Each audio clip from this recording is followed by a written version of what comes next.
वो ज्ञान तपसा बहवो ज्ञान तपसा बहवो ज्ञान तपसा बहवो ज्ञान तपसा पूता मद भाव भागताः पूता मद भाव भागताः। जिनके राग भय और क्रोध सर्वथा नष्ट हो गए हैं और जो मेरे ही परायण तथा मेरे ही आश्रित रहने वाले हैं, ऐसे ज्ञान रूप तप से पवित्र हुए बहुत से भक्त मेरे भाव को प्राप्त हुए हैं। साधक ऐसा चाहिए जाके ज्ञान विवेक बाहर मिलता सो मिले अंतर सब सो एक। इस श्लोक को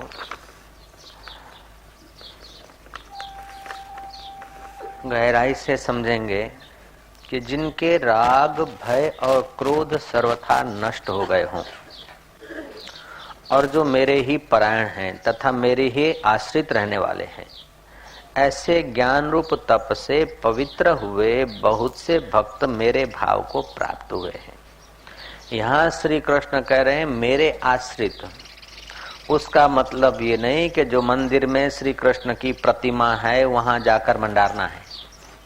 मेरे आश्रित श्री कृष्ण का माम जो है वही तुम्हारी गहराई में तुम्हारा माम है। अर्थात कृष्ण कह रहे मेरे आश्रित मतलब तुम अपने आप में, जहां कृष्ण मैं कह रहे हैं वहां जिसने अपना आश्रय ठाना है, ऐसे जो ज्ञान योग से ज्ञान योग रूपी तप से पवित्र हुए, भावना से नहीं, मान्यता से नहीं। यस्य ज्ञानमयम तपः, जो ज्ञान संयुक्त तप है।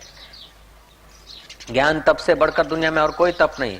योग की दृष्टि से, एकाग्रता की दृष्टि से एकाग्रता बड़ा तप है, लेकिन जहाँ पतंजलि का योग दर्शन समाप्त होता है, जहाँ क्रिया योग समाप्त होता है, वहां से ज्ञान योग शुरू होता है। कल बताया था कि 6 वर्ष क्रिया योग की अलग अलग उपासनाएं करते करते आखिर गौतम थके। जब थके, थोड़ा विवेक जगा, तो गौतम अकेले गौतम न हुए, गौतम बुद्ध हो गए, भगवान बुद्ध हो गए। तो पतंजलि का या और योग की यात्रा करते करते जब कषाय परिपक्व हो जाते हैं अथवा तो ज्ञान की किरण मिल जाती है, तो ये स्थूल शरीर, सूक्ष्म शरीर, कारण शरीर, इनके साथ का संबंध विच्छेद करके जीव अपने शिव स्वभाव को पा लेता है। यही कृष्ण भाव को पाना है। ये सूक्ष्मता से बात समझिए। श्री कृष्ण कह रहे हैं कि आश्रित रहने वाले हैं, ऐसे ज्ञान रूप तप से पवित्र हुए बहुत से भक्त मेरे भाव को प्राप्त हुए हैं। मेरे भाव को प्राप्त हुए मतलब जिस तत्व में, जिस स्व में मैं ज्यों का त्यों हूं, उसी में वे प्राप्त हुए हैं। मुझसे तनिक कम नहीं हुए। कोई लहर अगर ज्ञान योग में आ गई तो वो सागर कहता कि मेरे भाव को प्राप्त हुई। कैसे मेरे भाव को प्राप्त हुई? कि वो सागर हो गई, वो जल राशि हो गई। तो जल राशि पहले थी। इसी बात को गीताकार ने आगे कहा, ममई वांशो जीवलोके जीवभूत सनातन, ईश्वर अंश जीव अविनाशी चेतन विमल सहज सुख राशि। जो तुम्हारा वास्तविक, जिसको तुम जीव मैं मानते हो, वो भी चेतन है। जड़ मैं नहीं बोल सकता है। ये मंडप मैं हूं ऐसा नहीं इसे पता, ये कबाट मैं हूं ऐसा नहीं बोलेगा, पहाड़ मैं हूं ऐसा नहीं बोलेगा। जब जब मैं हूं बोलेगा तो चैतन्य की सत्ता से ही तुम्हारा मुंह बोलेगा, जीभ हिलेगी। हिलचाल तो और जड़ पदार्थों में भी होती है, लेकिन उनको अपने अस्तित्व का ज्ञान नहीं है। लेकिन तुम्हें अपने अस्तित्व का ज्ञान है। फिर वास्तविक अस्तित्व का ज्ञान तुम्हें नहीं है। तुम्हारे इर्द गिर्द जो साधन थोपे गए हैं और जो संस्कार थोपे गए हैं, उन संस्कार और साधनों और वासनाओं का गुड़ गोबर करके तुम अपने को कुछ मान लेते हो। हैं कुछ काले सफेद बाल, हैं कुछ हार्ड मास, है कुछ रक्त पुंज, है कुछ मन की चंचलता और एकाग्रता, है बुद्धि का निर्णय अनिर्णय। इन सब को सत्ता तुम देते हो और मिला जुला के उसको मैं मानते हो। लेकिन जो ज्ञान योग तप से पवित्र हुआ है, वो ऐसा जो साधक है, वो भगवान कहते मेरे भाव को प्राप्त हुआ है। तो भगवत भाव को, भगवत अनुभव को हम कैसे प्राप्त हो? कौन प्राप्त होता है? कि वितराग भय क्रोध, जिसका राग व्यतीत हो गया, भय व्यतीत हो गया, क्रोध व्यतीत हो गया। बालक का राग सुषुप्त है, उसलिए वो सुंदर सुहावना लगता है, निश्चिंत रहता है और उसको देखकर माँ बाप की थकान भी मिटती है क्षण भर के लिए। बच्चे का राग सुषुप्त राग है, इसलिए उसकी सहज बोलचाल, हिलचाल, तोतली भाषा भी माँ बाप की कुछ देर तक थकान मिटा देती है। लेकिन जिन मुनीश्वरों का ज्ञान योग से भय राग क्रोध चला गया है, उनकी बोलचाल साधकों की जन्म मरण की थकान मिटाने का सामर्थ्य रखती है। वितराग भय क्रोध मनमया माम उपाश्रिता, जिनके राग भय और क्रोध सर्वथा नष्ट हो गए हैं और जो मेरे ही परायण तथा मेरे ही आश्रित रहने वाले हैं, जिनके राग भय और क्रोध, चलो एक एक चरण पर आए। वितराग भय क्रोध, जिनका राग भय और क्रोध व्यतीत हो गया। तो राग भय और क्रोध व्यतीत हो गया है, तो राग भय क्रोध होता कैसे है? राग होता है मिटने वाली वस्तुओं में आसक्ति करने से राग होता है। मिटने वाले नश्वर भोग पदार्थों को पाने की इच्छा से राग होता है। अच्छा, उस वस्तुओं में, उस परिस्थितियों में अगर कोई विघ्न डालता है, तो अपने से छोटा आदमी विघ्न डालता है तो उस पर क्रोध आता है, और अपने से कोई बड़ा आदमी विघ्न डालता है तो भय होता है। अथवा तो ये जो धन धान्य मान प्रतिष्ठा वैभव आदि मिला है, वो हमसे छूटे न, कहीं छूट न जाए, इस प्रकार का अंदर भय बना रहता है। जो कुर्सी मिली है, जो वाहवाही मिली है, जो घर बार मिला है, अथवा जो ये क्षणभंगुर देह मिला है, वो कहीं चला न जाए, इसका भय बना रहता है। तो राग भय और क्रोध का उद्गम स्थान है नश्वर पदार्थों में, नश्वर संबंधों में, नश्वर देह इंद्रियों में शाश्वत की नाई प्रीति करने की गलती। जय जय।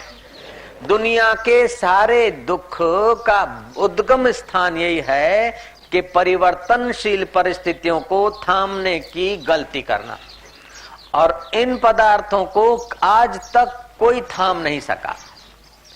चाहे सेठ हो, चाहे राजा हो, चाहे प्रजा हो, चाहे साधु हो, चाहे पीर ओलिया फकीर हो, चाहे अवतार हो, लेकिन ऐसी घड़ी आती है कि सर्वस्व छोड़ने की फर्ज सबको पड़ी।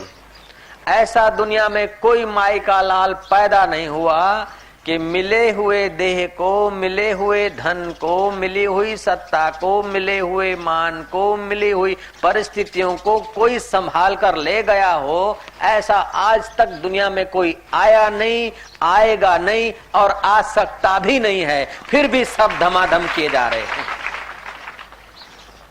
फिर धमाधम क्यों किए जा रहे हैं? कि अज्ञानेन आवृतम ज्ञानम, अज्ञान से उनका ज्ञान ढक गया है, इसलिए वे बेचारे जंतु की नाई विमोहित होते हैं। अज्ञानेन आवृतम ज्ञानम तेन मोहंती जंतवा।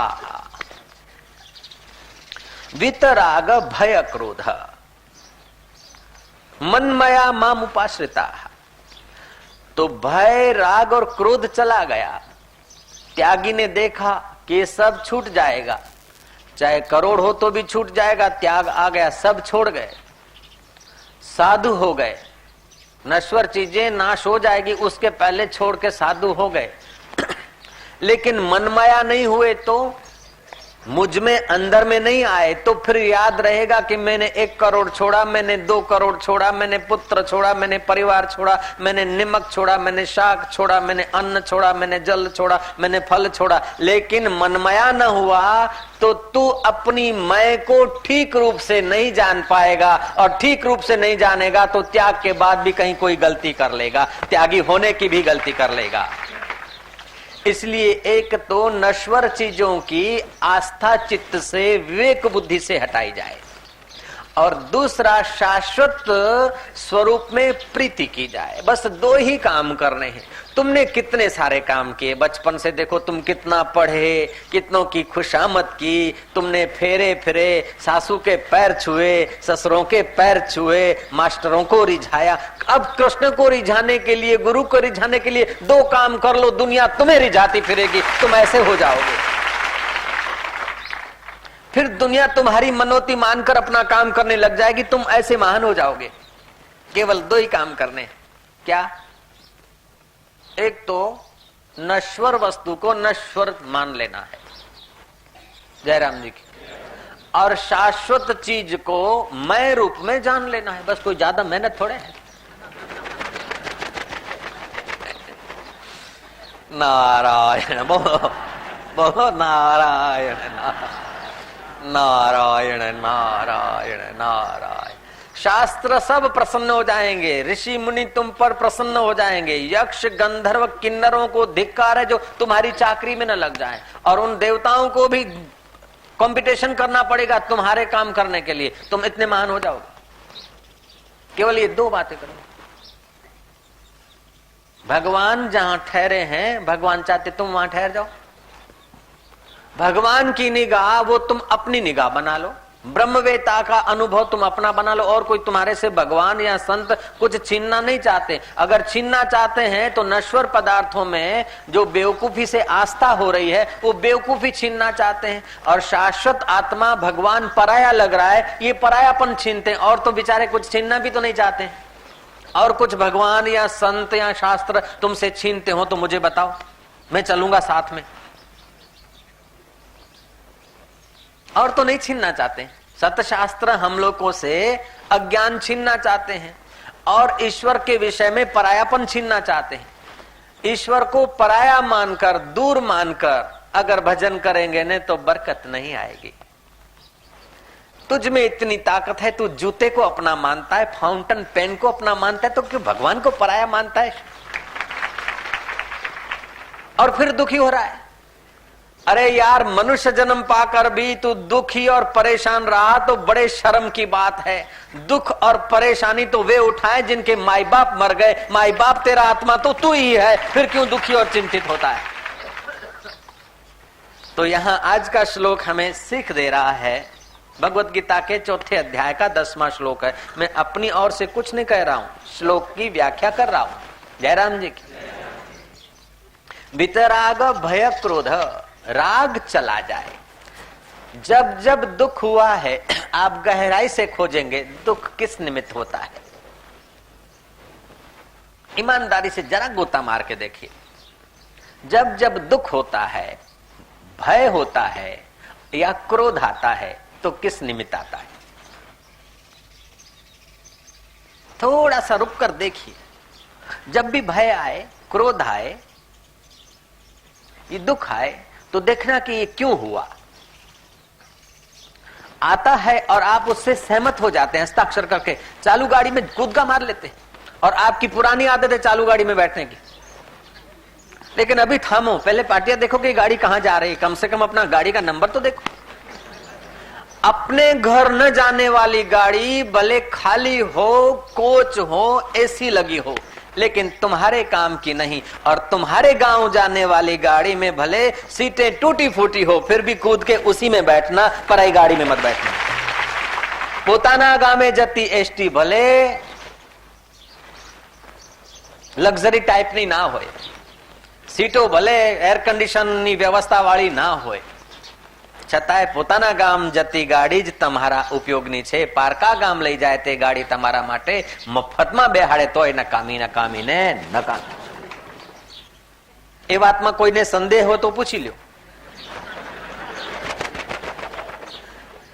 अब तुम्हारा गांव क्या? तुम्हारा गांव वही है जहां जाने के बाद तुम्हारा अधपतन न हो, जहां जाने के बाद तुम्हारी थकान मिटे. अपने घर जाओगे तो क्या होगा? बाजार गए, इधर गए, उधर गए, यात्रा गए तो उत्साह से, लेकिन भागे भी उतना तेजी से. घरे जे निराश. પોતાનું ઘર એ પૃથ્વીનો છેડો. તમે ગમે એવી દક્ષિણ ભારતની યાત્રા કરો, ઉત્તર ભારતની યાત્રા કરો, નેપાળની યાત્રા કરો, પણ છેવટે થાક ઉતારવાનો વિચાર આવશે, દોડ્યા દોડ્યા ઘરે આવશો. બોલો, સિદ્ધપુર વાળો સિદ્ધપુર પહોંચશે ને મુંબઈ વાળો મુંબઈ ઘર સમજશે ને સુરત વાળો સુરતમાં આવે. મારું ઘર એ પૃથ્વીનો છેડો. तो ये घर वास्तव में तुम्हारा नहीं, ये घर तुम्हारे शरीर का घर है. शरीर की थकान मिटाना है तो चार दीवारी में आओ, और तुम्हारी थकान मिटाना है तो आत्मज्ञान के घर में आओ, तुम्हारा बेड़ा पार जाए. उसके सिवाय और कोई उपाय आज तक सफल गया नहीं. उसके सिवाय कोई उपाय आज तक सफल, पूर्ण रूप से सफल गया नहीं. योग वशिष्ठ का प्रसंग आता है कि ब्रह्मा जी ने सृष्टि रची और जीवों को राग, भय, क्रोध, इच्छा, द्वेष आदि से दुखी देखा. जैसे पिता परिवार पुत्रों को का दुख देखकर कुछ सोच विचार करता है और उसके लिए उपाय करता है, ऐसे ब्रह्मा जी ने देखा कि जीव बेचारे दुखी हैं. चलो यज्ञ, होम, हवन की पद्धति का प्रचार प्रसार हो, ताकि जीव स्वधा स्वाहा करके प्राणवायु शुद्ध करके अपने मन को थोड़ा एकाग्र करके यहाँ भी थोड़ा सुखी रहे और परलोक में आए, स्वर्ग पाए.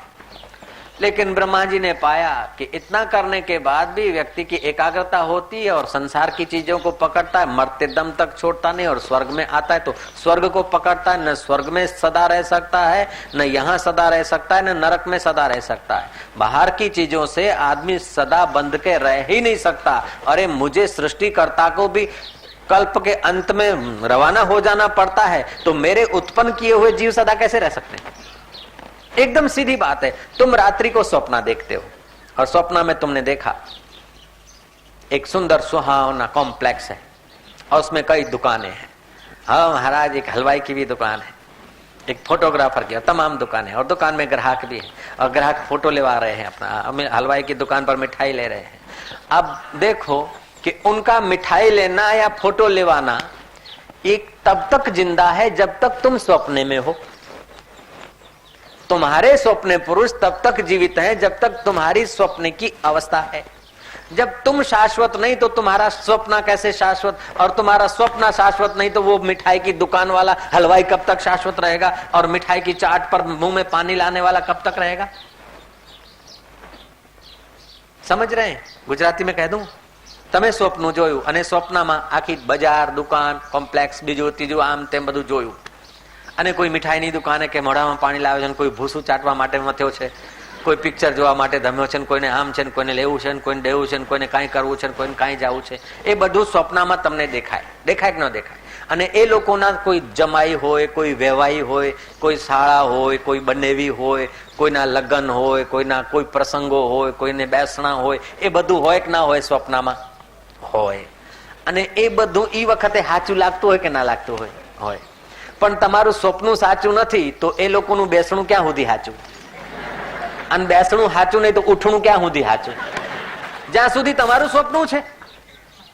એવી રીતે આ તમારા બેસણા, ઉઠना, आना जाना, ये ब्रह्मा जी का स्वप्न है तब तक. और उसमें भी जैसे चालू स्वप्न में कई लोग पैदा हो जाते हैं, कई मर जाते हैं, कई मिट जाते हैं, ऐसे ही ब्रह्मा जी के चालू स्वप्न में भी तो हम कई रवाना हो जाते हैं. देखत नैन चलो जग जाई, का मांगू कछु स्थिर न रहाई. देखते देखते, आंखों के देखते देखते जगत पसार हो रहा है. कह रहा है आसमां ये समा भी कुछ नहीं, रो रही है शबनम में ये निजारे कुछ नहीं. जिनके महलों में हजारों रंग के जलते थे फानुष, जहर उनकी कब्र पे है और निशान कुछ भी नहीं. जिनकी नौबतों से गूंजते थे आसमां, वे खुद बेदम हुए अब हूं नहा कुछ भी नहीं, कह रहा है आसमां ये समा भी कुछ नहीं। राजाधिराज अंदाता महाराज, फूलों की बरसात हो जाती थी महाराज, सड़कें बंद हो जाती थी, नगारे और तुरियां के गगन गुंजा देती थी। अभी देखो तो सब स्वप्न हो गया। फलाना वाइसरा आया है, फलाना साहब आया है, फलानी लेडी आई है, पुलिस बंदोबस्त हो रहा हो। अब देखो कहां गया सब। सीधी सादी एक ज વાત हमारे जो ये महागुजरात दे धमाधम चालू ए वखते हाचू लागતું હતું। इकड़म तिकड़म काय कराचा, हमची मुंबई हमारा पाइजे। अभी देखो तो स्वप्न हो गया। चाऊ माऊ सावधान जाग उठा है हिंदुस्तान हो। अभी देखो तो बात स्वप्न हो गई।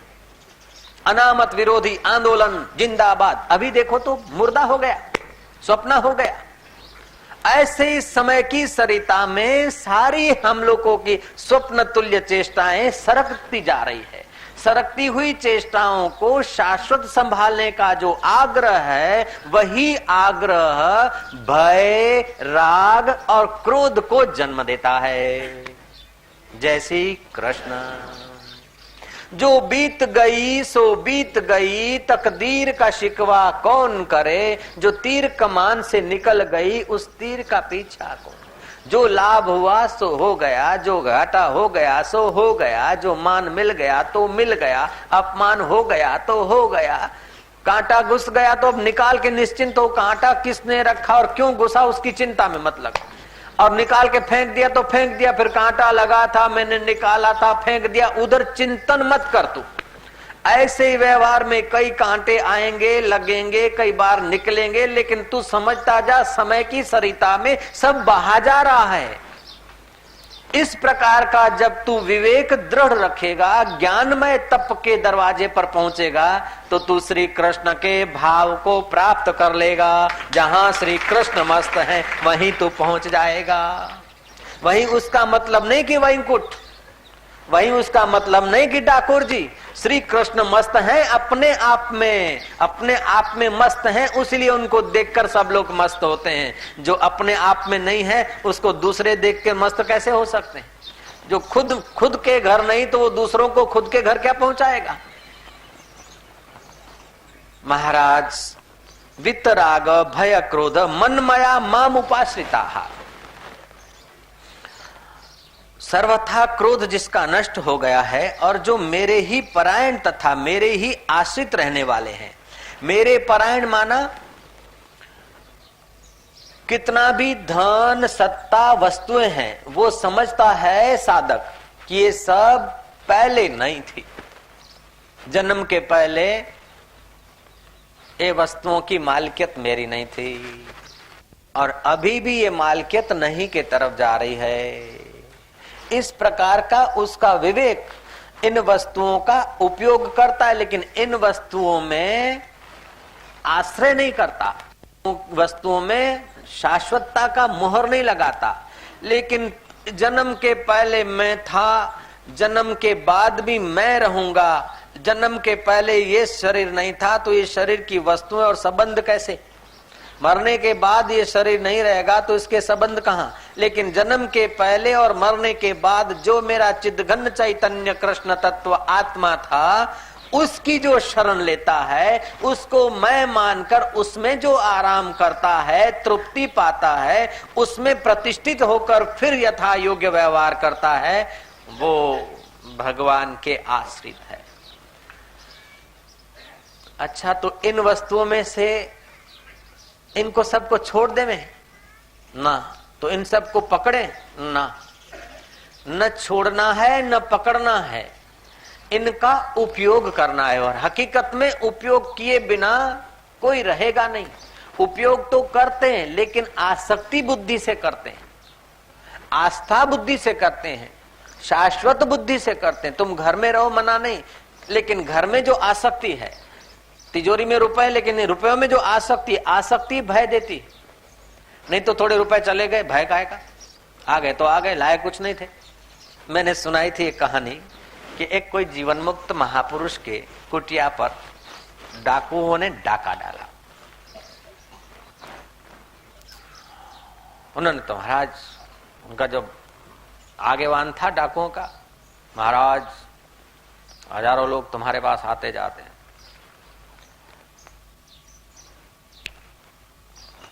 आज हमारा वारा है दक्षिणा लेने का, कल ही गुरु पूनम बीता है, महाराज जो कुछ है माल दे दो। बोले मैं क्या माल उठा के दूं, ये देख ये मेरे ऊपर की चदरिया और नीचे की चदरिया दोनों उतार देता हूँ, ये कोपिन पहन के मैं बाहर जाता हूँ, जो कुछ चाहिए तुम्हारा अपना समझ के गठरिया बांधो। अब बाबा जी तो अंदर से जीवन मुक्त थे, विरक्त थे, वो माल ठाल तो समितियां संभालती थी, बाबा के पास तो कोई दमड़ी नहीं फूटी। बाकी जो कुछ था सर सामान, शरीर की जरूरियात, कपड़े लत्ते, बिछाना बिछाना, ये कुछ। बाबा जी तो टिल्ले पे जाकर नाचने लगे कि हजी नफा मा तक दीनाधीन, अभी नफे में तक दीनाधीन। उन्होंने जो कुछ सर सामान बांधना था अपनी रुचि के अनुसार देखा वेखा बांधे, एक दो फुटली। सरदार देखता है कि बाबा जी कहाँ चले गए, कहीं पुलिस में तो नहीं गए। देखा कि वो टिल्ले पर नाच रहा है कि तक दीनाधीन हजी नफा मा, तक दीनाधीन हजी नफा मा, अभी नफे में। वो डकैतों का सरदार गया कि बाबा जी क्या बात है, अभी नफे में तो क्या यहाँ टिल्ले के नीचे धन गाड़ा है? बोले ये भी खोद लो। नहीं बाबा जी आप बताओ नफे में कैसे? बोले आए थे तो कोपिन नहीं थी, लंगोटी नहीं थी, और इतना तुम क्रूर डाका डालने का तैयारी करके आए, फिर भी लंगोटी तो नफे में रह गई यार, और खाया पिया वो भी नफे में रह गया, खाया पिया वो भी नफे में रह गया, अनुभव किया वो भी नफे में रह गया, और कोपिन तो तुम भी नहीं छीनोगे। बाबा जी का निर्दोष प्रेम कटाक्ष पड़ते ही वो सरदार का चित्त बदल गया। तो फिर अनुचर गठरिया खोल के वहां रख दिए, माफी मांगा। अरे माफी क्या, हम नाराजी नहीं है। जो अपने आप ऊपर ठीक से राजी है उस पर डकैत भी राजी हो जाते हैं, और जो अपने आप में राजी नहीं है ना, उसकी मेम साहब भी नाराज हो जाती है और मिस्टर भी नाराज हो जाता है, मिसिस भी नाराज हो जाती है।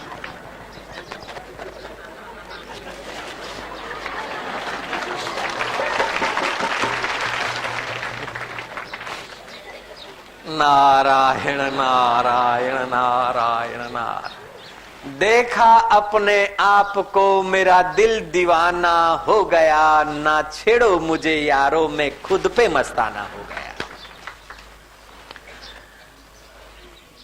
वितराग भय क्रोध मनमया माम उपाश्रिता बहवो ज्ञान तपसा पूता मद भावम आगत मागत। जिनके राग भय और क्रोध सर्वथा नष्ट हो गए हैं। तो आप समझ गए होंगे राग भय क्रोध क्यों होता है। नश्वर वस्तुओं में आसक्ति से राग भय और क्रोध होता है। ये वस्तु, ये पद, ये अमुक मेरा बना रहे। फूलों की माला आई अथवा फूल आया, चढ़ा लिया किसी ने, उस स्वीकार कर लिया, उसको प्रसन्नता हुई। सूंघ लिया, नासिका को प्रसन्नता हुई, रख दिया, तुमको मजा आ गया। अब ये फूल रोज आता रहे, ऐसा ही बना रहे और मिलता ही रहे, ये मुसीबत पैदा हो गई। जय जय। आ गया तो आ गया, मिल गया तो मिल गया, हो गया तो हो गया, नहीं आया तो नहीं आया। वो ठीक से भोगता है। आदर्श भोक्ता का लक्षण क्या है। मूढ़ भोक्ता भोगों की चिंता, भोगों को संभालना, भोगों को पाना और भोगों के लिए पच पच के मर जाना, ये मूढ़ भोक्ता के लक्षण है। आदर्श भोक्ता अपने आप में तृप्त रहता है, भोग खिंचकर आते हैं, मेहरबानी करता है, महर पड़ती है, मौज आती है तो भोग का उपयोग कर लेता है, नहीं तो बेपरवाह होकर रहता है। उसी का नाम आदर्श भोक्ता। आदर्श भोक्ता माना भोग उसके पीछे मंडारते हैं, और मूढ़ भोक्ता भोगों के पीछे भागता है।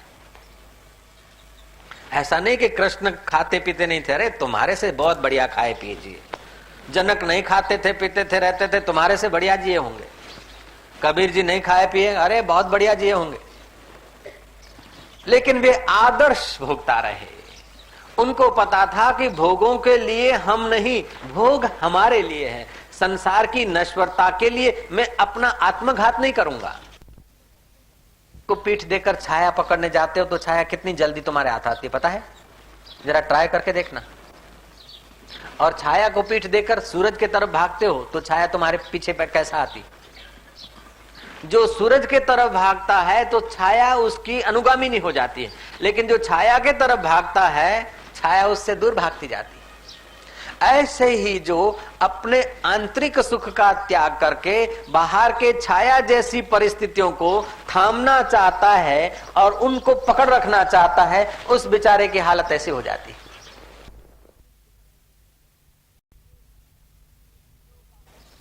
जो बाहर की परिस्थितियों को एकत्रित करके धन के ढगले लगाकर, सत्ता की कुर्सियां संभालकर, रूप और लावण्य को और पफ और पाउडर और लिपस्टिक के थैले बक्से बनाकर जो सुखी होना चाहता है, वो तो ऐसा समझो कि अग्नि में कूदकर ठंडक चाहता है। इतना बुद्धिमान है वो। जय श्री कृष्ण। आज तक ऐसा आदमी कोई सुखी मिला नहीं। हर्षित मिलेगा, थोड़ी देर के लिए हर्ष मिलेगा, लेकिन उतना ही वो खिन्न स्वभाव का होगा, उतना ही वो विकृत स्वभाव का होगा, अशांत स्वभाव का होगा। जितना जितना बाहर के साधनों से सुख लेने का अंदर में आग्रह रहेगा, उतना उतना उसके अंदर में भय, क्रोध, इच्छा, वासना, उद्वेग, ये सारा कचरा होगा। जैसे मांस के टुकड़े को देखकर चीलें लड़ती है, ऐसे ही भोगों को देखकर एक दूसरे में लड़ अथड़ती। तो मनमाया होने के लिए इन भोगों का, इन वस्तुओं का सदुपयोग होना चाहिए। तो सदुपयोग क्या करे कि शरीर पहले नहीं था, बाद में नहीं रहेगा। शरीर 5 भूतों की प्रकृति का है, ये वस्तु भी प्रकृति की है, संसार भी, ये संसार की वस्तु संसार की है, और शरीर भी संसार की चीजों से, अन्न जल मिट्टी से बना है। तो शरीर को संसार की सेवा में लगा दो, भोगों को सुख के लिए नहीं, लेकिन भोगों का सदुपयोग करके, सेवा करके आप अपनी निष्कामता बढ़ा दो। जैसे कलकत्ता में विद्यासागर, लेकिन विद्या में इतने कुशल थे, इतने बुद्धिमान थे, उनका नाम विद्यासागर पड़ा, उनका नाम विद्यासागर पड़ा। 1800 संवत 1820 में उनका जन्म हुआ था। वो जब बालक थे तो अपने पिता के साथ टांगे में बैठकर कलकत्ता जा रहे थे। उनका गांव सागर गांव कलकत्ता से 19-20 माइल दूर था। माइल स्टोन देखकर उस बच्चे ने पिता से पूछा कि पिताजी ये पत्थर पर क्या लिखा है? बोले ये बेटा, ये अंग्रेजी में 19 लिखे। बोले अंग्रेजी में 19 ऐसे होते हैं? हाँ। बस 19 के बाद 18 देखता गया, 17 देखता गया, अंग्रेजी के अंकों को उसने टांगे में जाते जाते पक्का कर लिया। ऐसा वो बुद्धिमान लड़का था। वो जब थोड़ा बड़ा हुआ तो उसको ये कोई सत्संग का प्रभाव, अगले जन्म का प्रभाव, उसको पता चला कि ये संसार की चीजें छोड़कर मर जाना है, अथवा तो इनका सदुपयोग करके अंदर आना है, या तो इनका सेवा के द्वारा सदुपयोग करके अपने परमात्मा में आना है, या तो इनकी मजूरी कर करके पच के मर जाना है और फिर घोड़ा, गधा, कुत्ता, सुअर, बिल्ला होकर जन्म मरण के चक्कर में पड़ना है। हम मध्य में है, सचेतन अवस्था में, इनका उपभोग अधिक करके अचेतन अवस्था में जाए, अथवा इनका सदुपयोग करके परम चेतन अवस्था में जाए, ये हमारे हाथ की बात है।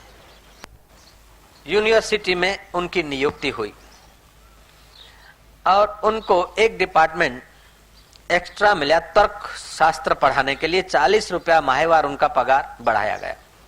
उस जमाने के 40 रुपए बहुत होते थे, लेकिन इतने अकलमंद आदमी थे और इतने समझू थे कि कुछ ही दिनों में ट्रस्टियों को कहा कि मेरे से ज्यादा श्रीमान वाचस्पति जो है वो तर्क शास्त्र अच्छी तरह से पढ़ा सकते हैं, तो मैं अपने 40 रुपए के स्वार्थ के कारण बच्चों की पढ़ाई में खोट क्यों आने दूं?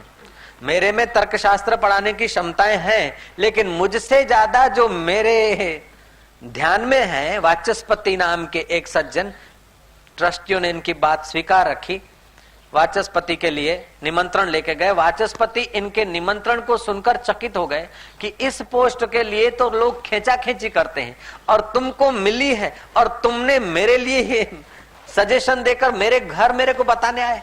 वास्तव में तुम विद्यासागर तुम मानव नहीं हो, तुम देव हो। मानव जब भोगों में ठहरता है तो मानव होता है, आसक्ति करता है तो दानव होता है और त्याग करता है तो देव होता है। तुम देव हो।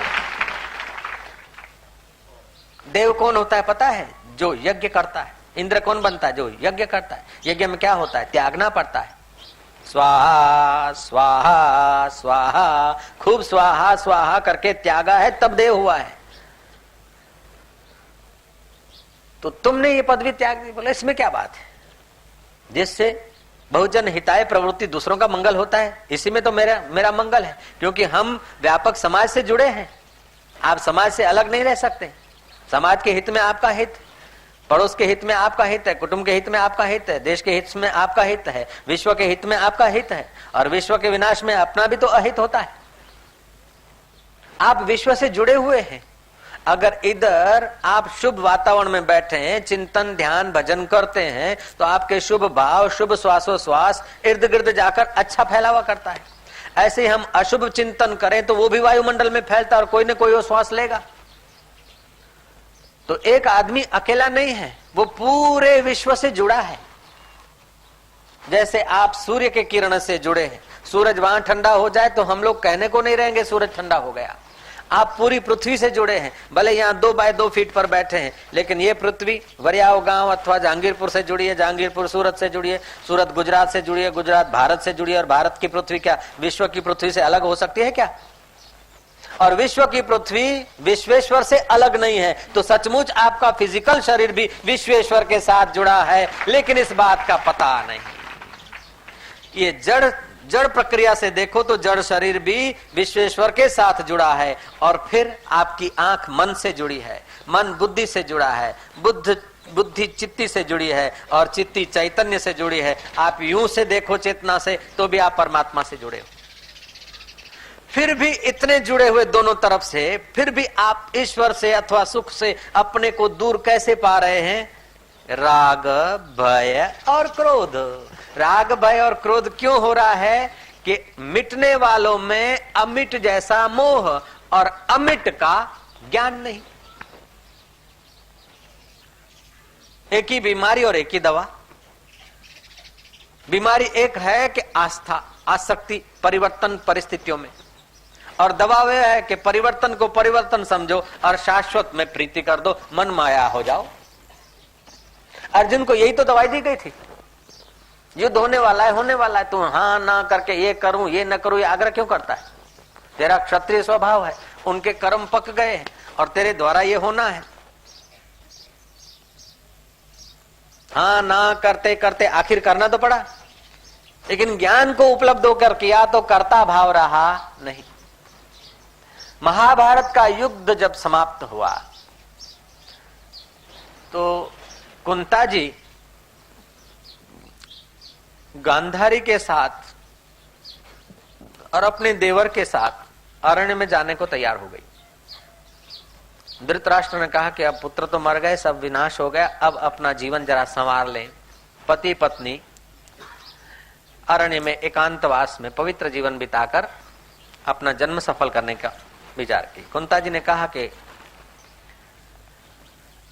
आप वृद्धा हो गई हो और धृतराष्ट्र जी देवर जी देख नहीं पाते हैं, तो आपकी सेवा कौन करेगा? मुझे आज्ञा दो, मैं चलूं। गांधारी को, धृतराष्ट्र को आश्चर्य हुआ कि जिनके साथ हमने इतना जुल्म का व्यवहार किया वह कुंता हमारी चाकरी के लिए चल पड़ी। कुंता ने जब ये निर्णय किया तो कुंता का निर्णय अडिग रहता था, वो बड़ी निष्ठावान थी, जरा जरा बात में अपना निश्चय बदलने वाली नहीं थी, उसमें दृढ़ता थी। और जिसके जीवन में दृढ़ता नहीं है वो तो सूखे पीपल के पत्ते जैसा इधर उधर झोंका खाता रहता है।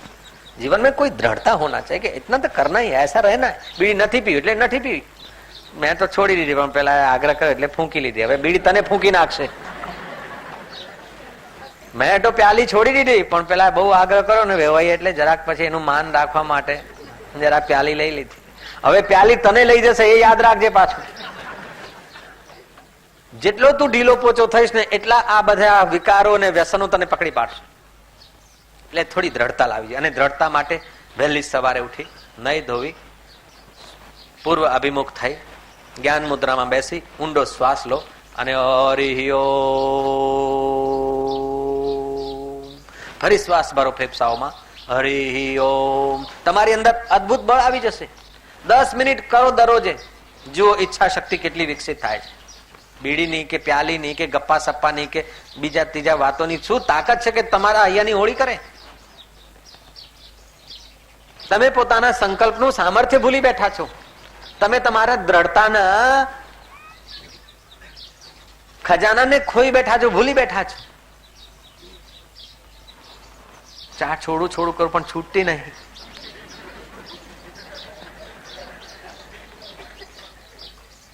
तुम्हारे में ईश्वर का अथाह बल है.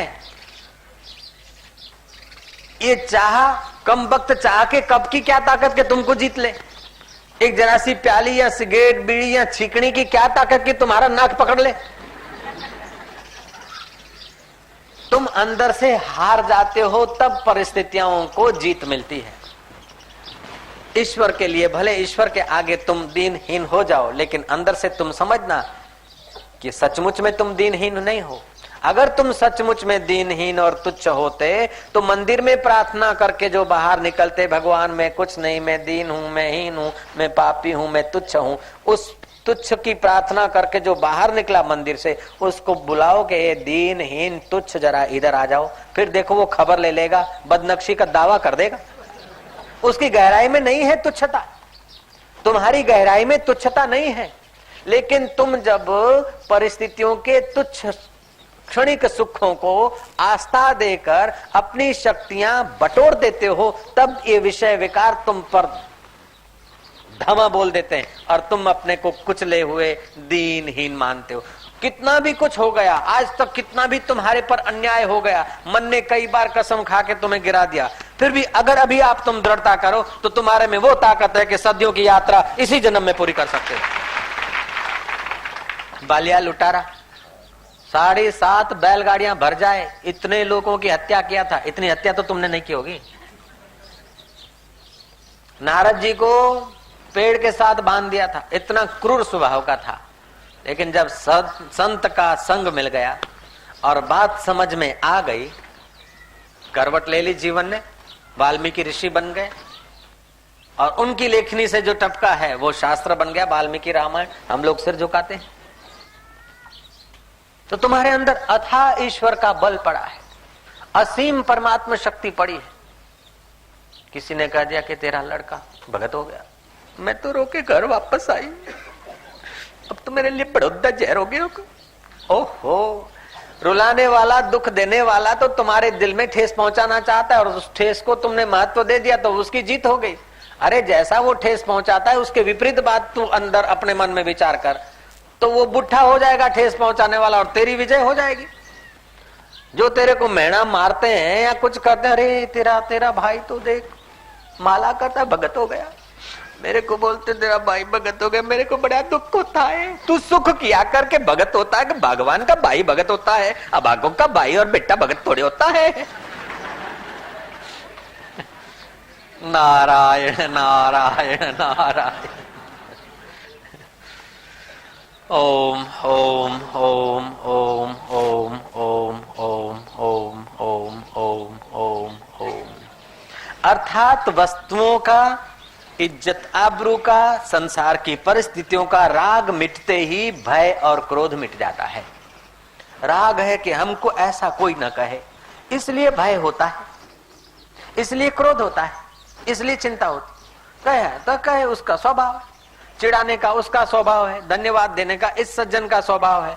कोई सज्जनता से मेरी वखाण कर रहा है तो ये उसका सद्गुण है, और कोई चिड़ालू स्वभाव के कारण वो चिढ़ाता है तो उसका स्वभाव है. तू अपने राम में मस्त रह. नहीं तो संसारी लोग तो, वो घोड़े की बात मैंने सुनाई थी, बाप और बेटा घोड़ा लिए जा रहे थे, बेटा घोड़े पर था, बाप पैदल था. लोगों ने कहा घोर कलयुग आ गया, जवान अट्टा कट्टा घोड़े पे बैठा, बुढ़ा बाप बेचारा पैदल जा रहा है। शर्म की बात। छोरा नीचे उतरा, बाप को बोला तुम बैठ जाओ प्लीज। बाप बैठ गया। लोगोએ કીધું જો આ ડોહો થયો પણ હજી ઘોડા ઉપર બેસવાનો શોખ ગયો નહીં। બાપડો છોકરો પગપાળો જાય અને ડોહાને હજી ઘોડા ઉપર બેસવાનો શોખ છે। કેટલી આસક્તિ! આ હા હા હા, તોબા તોબા તોબા, ખુદા ખેર કરે। બાકી તો ભાઈ હવે એક છોકરો કે હું ના બેહું એકલો, બાપ કે હું ના બેહું, કે હેડો પછી હવે આપણે ડબલ સવારી કરું। ડબલ સવારી બેઠા કે છે લાજ શરમ। એક મૂંગું પ્રાણી બે બેઠા લઠ્ઠા જેવા। હવે કે શું થાય કે આપણે ઉતરો બે ના બે। બાપ દીકરો ઉતર્યા, ઘોડો દોરીને જાય છે કે છે અક્કલ? છતે ઘોડે પગપાળા જાય છે ઉપલો માળ જ વેચી દીધો છે આ લોકો।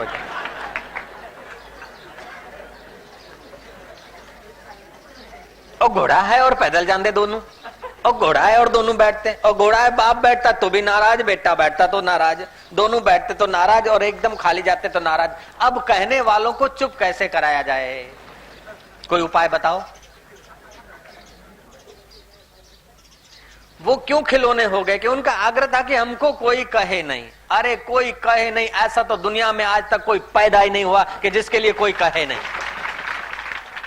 कोई उसके लिए न कहे ऐसा कोई दुनिया में पैदा ही नहीं हुआ। फिर चाहे बुद्ध हो, चाहे कबीर हो, चाहे रामचंद्र जी के गुरु वशिष्ठ महाराज हो, चाहे कृष्ण हो, चाहे मीरा हो, चाहे रोहिदास हो, चाहे तुकाराम हो, चाहे समर्थ रामदास हो, चाहे कोई हो, कहने वाले तो कहेंगे। लेकिन तुम्हारे तरफ से नकटापन भी नहीं होना चाहिए कि कहवा वाला कहशे ने आपने तो फूंको धमाधम। ना ना, ऐसा नहीं। तुम शास्त्र सम्मत जीवन जियो तो फिर कहने वालों का तुम्हारे चित्त पर प्रभाव नहीं पड़ेगा और तुम्हारे जीवन के द्वारा कईयों को सदप्रेरणा मिलेगी।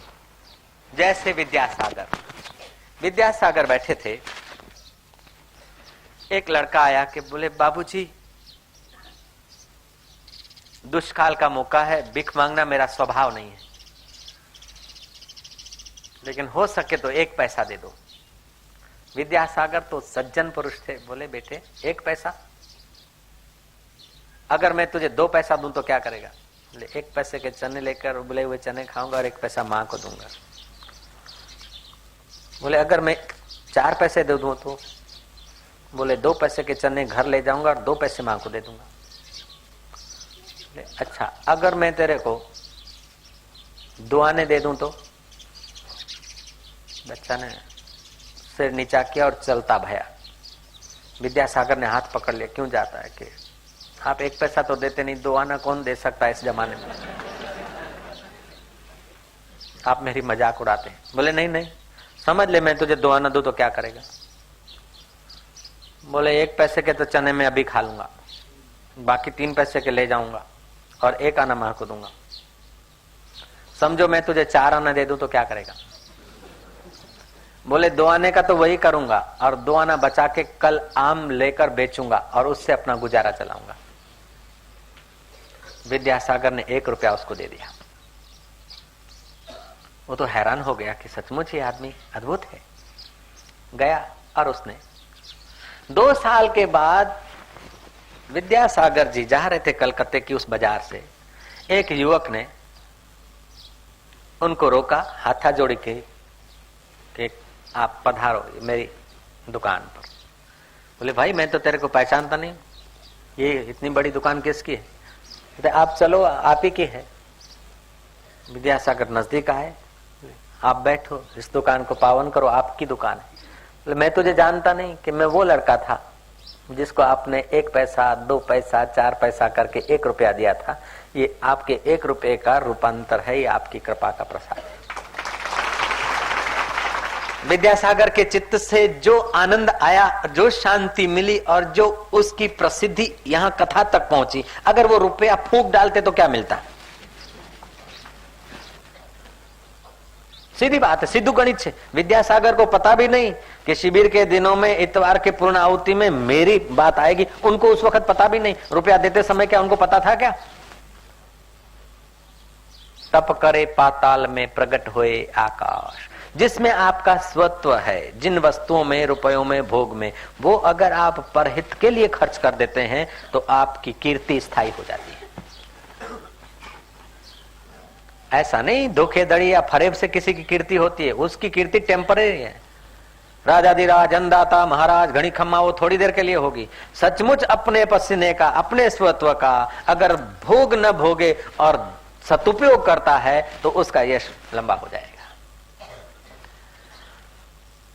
सादे सुदे कपड़े पहनते थे, अपने विषय में ज्यादा खर्च नहीं करते थे, चांसलर तक की पोस्ट पे पहुंचे थे, क्या क्या उनको पद मिले थे, अधिकार मिले थे, लेकिन अधिकारों के कारण टाई, बैकटाई, नेकटाई नहीं आई थे। सादा जीवन, पवित्र जीवन था।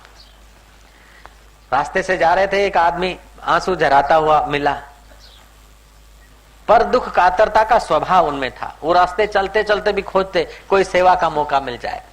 कहीं ईंट पत्थर है तो उसको किनारे लगाते थे, और कोई रोता दुखियारा देखते तो उसके तरफ सहानुभूति से बात करते थे।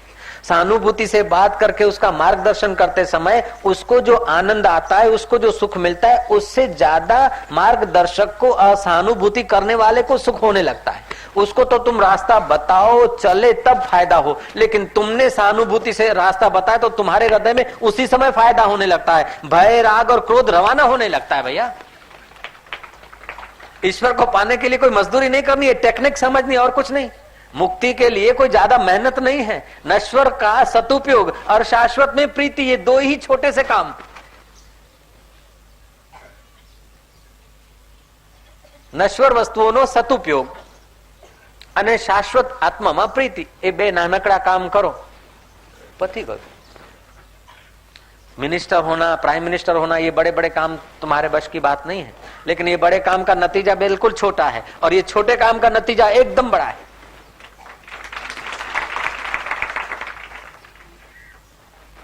ब्राह्मण को थाम लिया।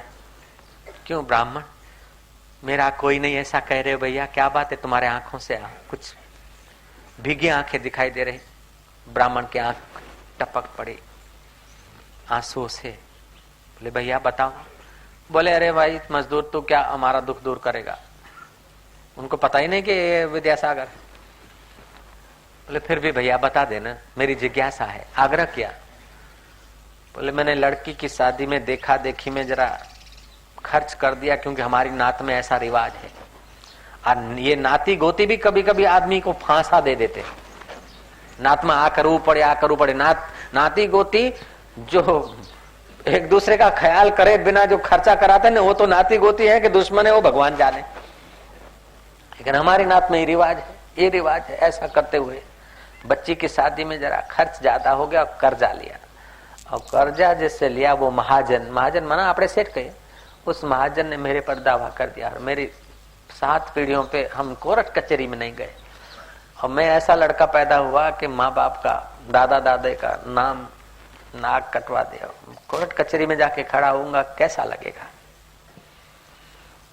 बोले अच्छा तो महाजन का नाम क्या है। बोले तुम क्या करोगे महाजन का नाम जान के, मेरा दुख मेरा भाग्य में फोड़ूंगा। बोले कृपा करके तो बताओ। ऐसा नहीं कह रहे कि मैं कर्जा चूंगा, मैं ठीक करूंगा, मैं विद्यासागर हूं। नहीं, महाजन का नाम बताओ। महाजन का नाम पूछ लिया, कोर्ट का नंबर, तारीख पूछ ली। वो ब्राह्मण जब कोर्ट में जाने के दिन था तो महाराज उसको घर बैठे पता चल गया कि तुम्हारा केस खारिज हो गया। क्यों? कि महाजन को रुपए मिल गया। किसने दिए कि कोई पता नहीं। आखिर उसने पता चला कि अरे पर दुख कातर दुख भंजन, ये विद्यासागर थे, सड़क पे मिले थे, मुझे पता ही नहीं। उन्होंने भरपाई कर दिया और मेरा दुख दूर हो गया। उसको जो चित्त में आनंद शांति मिली उस वक्त मिली जब उसे पता चला, लेकिन विद्यासागर को तो उसी वक्त मिली जब उसके हित के लिए किया। जय जय। इस प्रकार उसके जीवन की तमाम सारी सुंदर सुंदर घटनाएं हैं जिससे हम लोगों को बोध लेना चाहिए। एक बार वो स्टेशन पे कहीं किसी कार्यवशात से स्टेशन से उतरे थे, इतने में डॉक्टर वहां का, ए मजदूर, ए मजदूर, ए मजदूर। अब सागर जैसे स्टेशन, छोटे से स्टेशन, मजदूर कहाँ हो। ये धीरे धीरे चाल से आ रहे थे, कपड़े सादे सूदे थे। डॉक्टर ने डांटा, अरे क्या तुम मजदूर लोग बड़े आलसी होते हो, चल उठाओ, इधर आओ, बैग उठाओ। विद्यासागर बैग उठाकर सिर पर 11 नंबर की गाड़ी में उसके घर तक पहुंच गए। और वो डॉक्टर अकड़ू खान घर गया, पैसे ले आकर जब देने लगा, इतने में डॉक्टर का बड़ा भाई ने देखा कि विद्यासागर हमारे प्रांगण में खड़े। उसने तो बड़े आदर से वेलकम किया, पैर छुए। तब डॉक्टर को पता चला कि अरे जिनका नाम सुना था विद्यासागर जी, ये पहले तो बोलता था मजदूरी कितनी दूं। विद्यासागर बोलते कि मैं मजदूरी तो यही चाहता हूं कि मेरे भारतवासी अहंकार रहित हो, स्वावलंबी हो, अपना काम आप करे और कर्तृत्व का अभिमान न हो, ऐसी मेरे को मजदूरी दे दो तो अच्छा है। ऐसी मुझे मजदूरी दे दो, 2 पैसे 4 पैसे रुपया 2 रुपया मजदूरी नहीं चाहिए। डॉक्टर तो फुट फुट के रोने लगा कि मैंने आप जैसे को नहीं पहचाना, अपमान किया। बोले तुम अपने को नहीं पहचानो तो फिर अपने को ही पहचान लो, हम उसी में आ गए, उसी के शरण हैं हम। नारायण नारायण नारायण नारायण नारायण नारायण।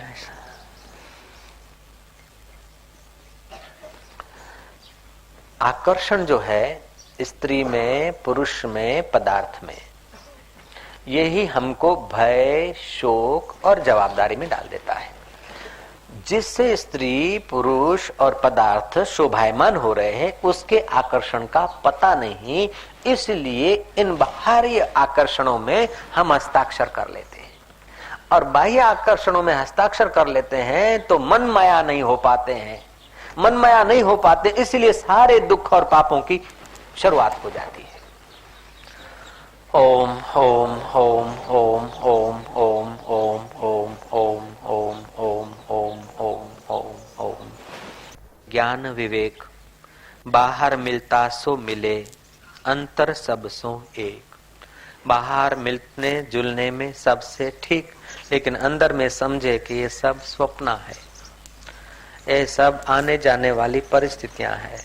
मेरा तो मिलने हार वो है, मेरा कृष्ण तत्व, मेरा राम तत्व, मेरा गुरु तत्व, मेरा आत्मदेव। ऐसा अगर सजगता से भान रहे तो भय, राग, क्रोध क्षीण होता जाएगा।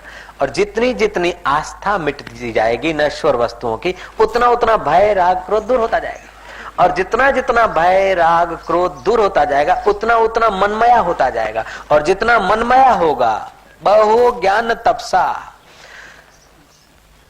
फिर एक बात और समझ लेना, जरा सूक्ष्म है।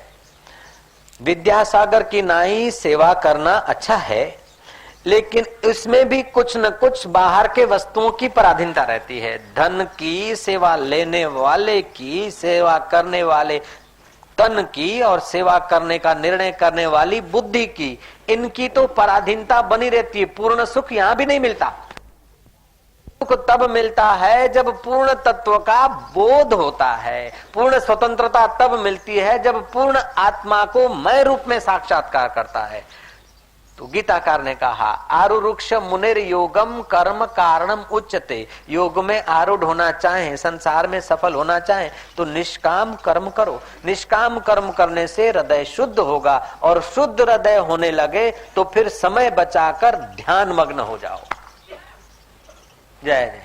समय बचाकर ध्यान मग्न हो जाओ, और फिर ध्यान करते करते ध्यान में जब आगे बढ़ो तो फिर सांख्य को ले आओ, विवेक विचार को, और साक्षात्कार करके मुक्त हो जाओ। ओम ओम ओम। मारो ढणी तो परमदारे हारू बोले, काले हारू बोले, आज नारा થઈ ગયો તો થઈ ગયા। રોજ હારું બોલે એ કોણે કીધું લખી આપ્યું? એનું એ મન છે, કોક ડારે આમ થાય, કોક ડારે આમ થાય, ચાલે હે। આપણા તરફથી એમને દુઃખ નહીં દેવું, પણ હવે કોક વખત એમનો મૂડ ઓફ થાય તો હવે શું કરો? અને એમનો મૂડ ઓફ થયો દહાની, તો આપણે હોળાની કરે, એમણે હત્તરાની કરો તો આપણે અઢારાની દે, પછી લાગી છૂટે ના। શું થયું કે ઘરમાં કંકાસ કેમ થયું? કે આપણી આસક્તિ હતી કે આમણે આમ થવું જોઈએ, બૈરું કે મારા પતિને આમ કરવું જોઈએ, પતિ કે મારા બૈરાએ આમ કર્યું, દે ધમાધમ દે। દેરાણી કે આમ જ થવું જોઈએ, જેઠાણી કે આમ થવું જોઈએ, ભાભી કે આમ જ થવું જોઈએ, નણંદ કે આમ થવું જોઈએ। ઝઘડો એમ જ થાય છે, આસક્તિથી થાય છે, આગ્રહથી થાય છે।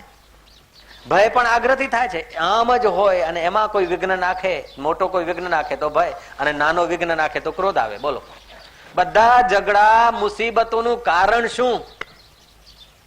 બહારના જગતના વ્યવહારને આપણી વાસનાના દોરે બરાબર એ રીતે બાંધી રાખવાનો જે આગ્રહ છે એનાથી જ બધા દુઃખ ઉત્પન્ન થાય છે. બોલો, એક તરફ એ દુઃખ ઉત્પન્ન ન થાય એની કાળજી રાખવી, અને બીજી તરફ હું કહી દઉં છું દુઃખ ઉત્પન્ન ન થાય એની કાળજી રાખવી, પણ એ સહેલી નથી. હો, જય શ્રી કૃષ્ણ. કેમ સહેલી નથી?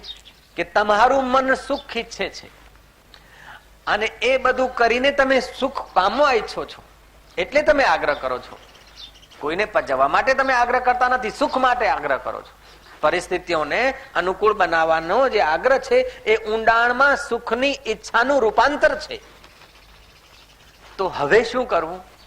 કે એનો આગ્રહ ન રાખો, છતાંય સુખની તો ઈચ્છા છે અને સુખ નહીં મળે ત્યાં સુધી એ ઈચ્છા, તો પછી શું થાવ કે મન માયા થઈ જવું. સુખ લેવું હોય તો અંદરમાં લો અને ઉપયોગ કરવો હોય તો બહાર આવી જાઓ. તમારા હાથમાં, બંને હાથમાં લાડુ. બહારના વ્યવહારથી કોઈ સુખી થવા ઈચ્છે તો એમ સમજી લો કે તણખલાના ઢગલાને સળગાવી, હોળી બનાવી, એમાં કૂદી અને એ ઠંડક લેવા ઈચ્છે છે. અથવા તો અગ્નિ લાગી હોય પેટ્રોલ પંપ નો ફુવારો કરીને ઓલાવવા ઈચ્છે છે. ઓમ ઓમ ઓમ ઓમ.